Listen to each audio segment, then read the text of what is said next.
Ahora nos centraremos en los procedimientos de la estadística descriptiva y como primer paso realizaremos una tabla de frecuencias.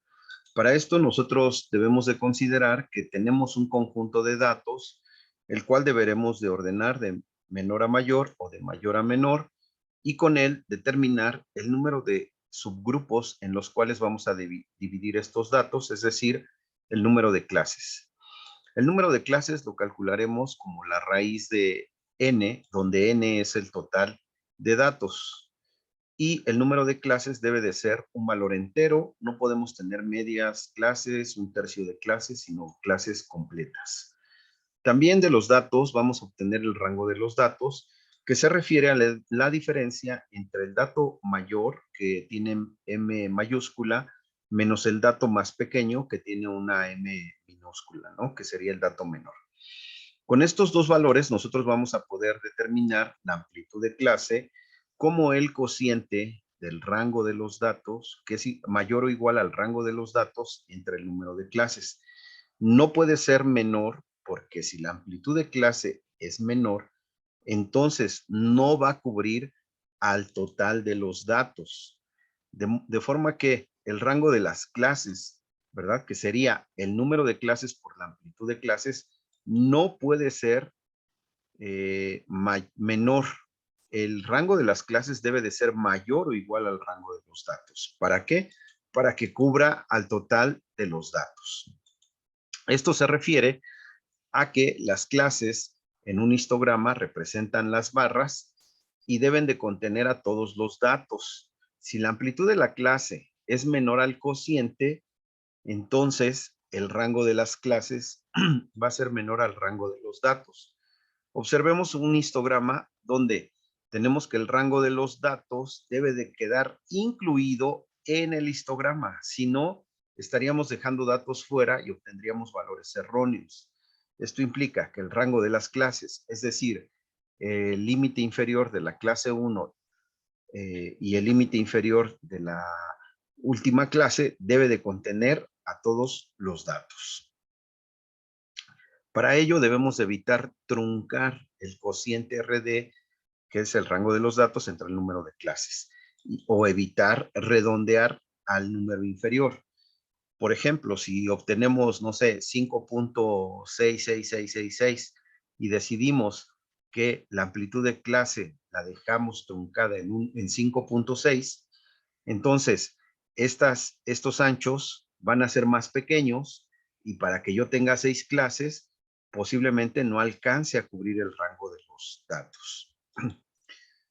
Los límites de clase los vamos a calcular observando que, por ejemplo, aquí en este ejemplo, pues la clase 1 tiene los límites 1 y 5 y observen que tiene corchete, significa que son cerrados y significa que incluyen al 1 e incluyen al 5.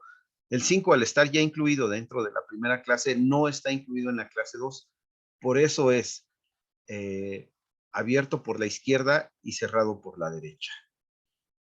Entonces, el límite inferior de la clase 1 será el dato más pequeño menos el cociente del rango de las clases menos el rango de los datos entre 2. Es decir, como es más grande mi rango de clases, eso que es más grande lo voy a dividir entre 2 para que quede un medio de un lado y un medio del otro lado.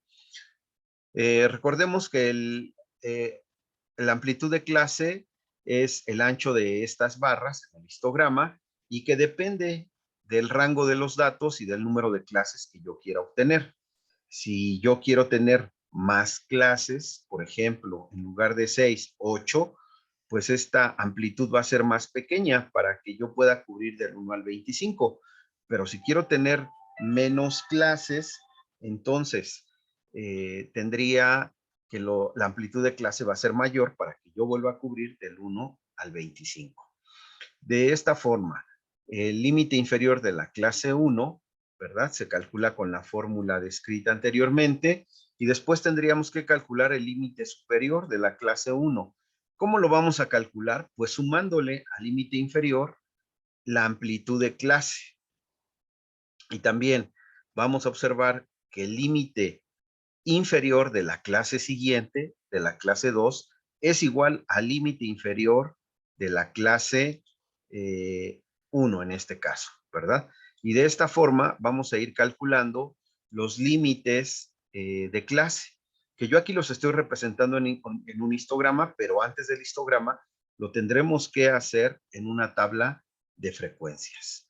De esta forma y en general, lo que podemos decir es que el límite superior de la clase K, pues va a ser el límite inferior de la clase K más el límite superior de la clase K.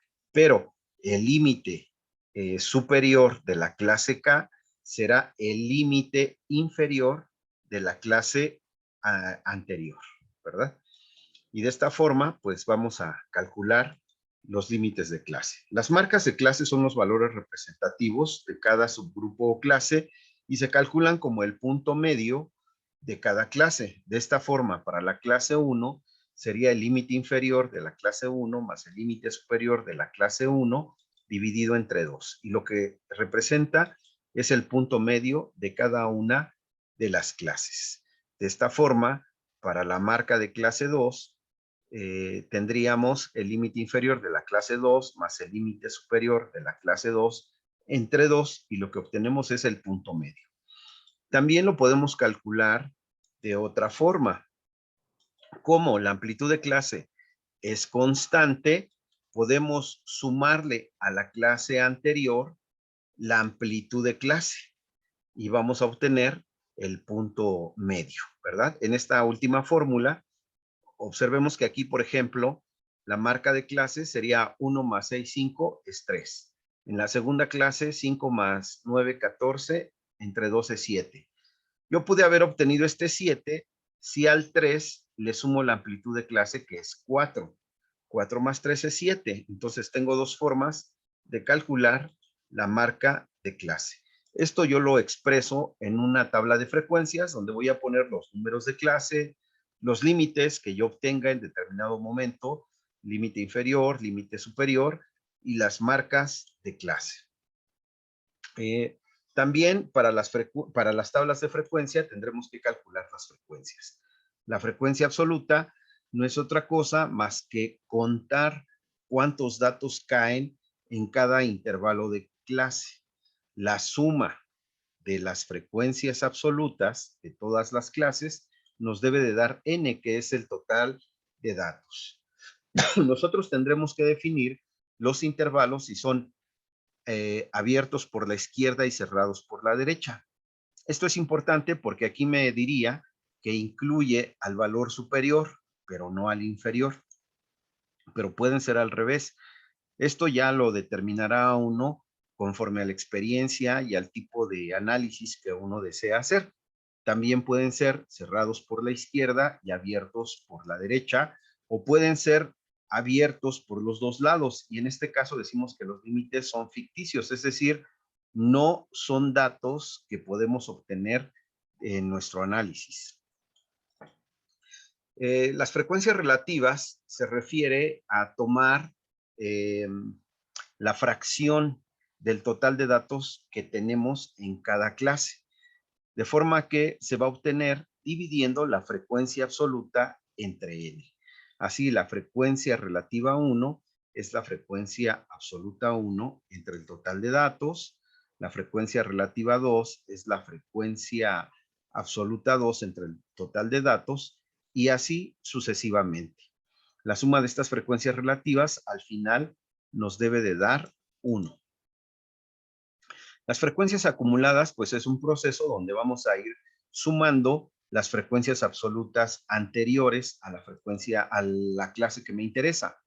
De esta forma, la frecuencia absoluta I es la suma de las frecuencias absolutas desde I igual a 1 hasta I igual a K.